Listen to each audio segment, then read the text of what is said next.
हिंगोलीतल्या संतोख पिंपरी येथील शाळेची दुरावस्था पाहायला मिळते। खरं तर ही दुरावस्था पाहता सीजेपी संस्थापक अध्यक्ष अभिजित दिपकेंनी शाळा ठीक करो आंदोलनाला सुरुवात केली। शाळेतील बिकट परिस्थिती पाहता सरकारवर देखील टीका करण्यात आली होती। त्यानंतर अनेक मदतीचे हात आता सरसावलेत। गावातील ग्रामपंचायतीनं देखील पुढाकार घेतला आणि 3 दिवसात गावातील शाळा चकाचक झाली।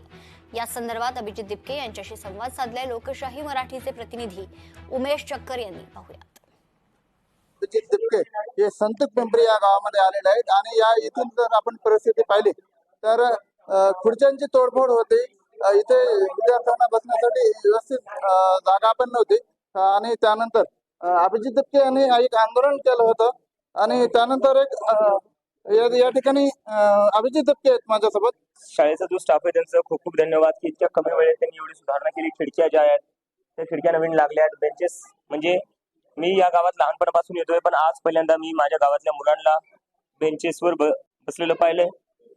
तर हे तर जंतर मंतरपेक्षा मोठी विक्ट्री आहे मी असं समजेल, कारण की माझ्या गावात हे होऊ शकतं। मला असं वाटलं सीसीटीव्ही कॅमेरे लागले, आता कम्प्युटरही आलेले, तर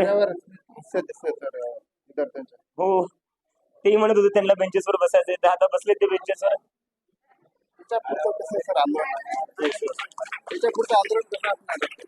आता असं जर प्रत्येक शाळेत जाऊ आम्ही आणि प्रत्येक शाळेत इथं जसा बदलाव आला, 3 दिवसात बदलाव केला इथलच्या लोकांनी, प्रिन्सिपल सर असो मॅडम असो, 3 दिवसात बदलाव आला। तर जर आपण एकत्र आलो तर आपण ह्या शाळा बदलू शकतो। अर्ध्या तासामध्ये तेच आहे, लोकांना एकत्र यायची गरज आहे। लोक जेव्हा एकत्र येतील तेव्हा बदलाव करू शकतो।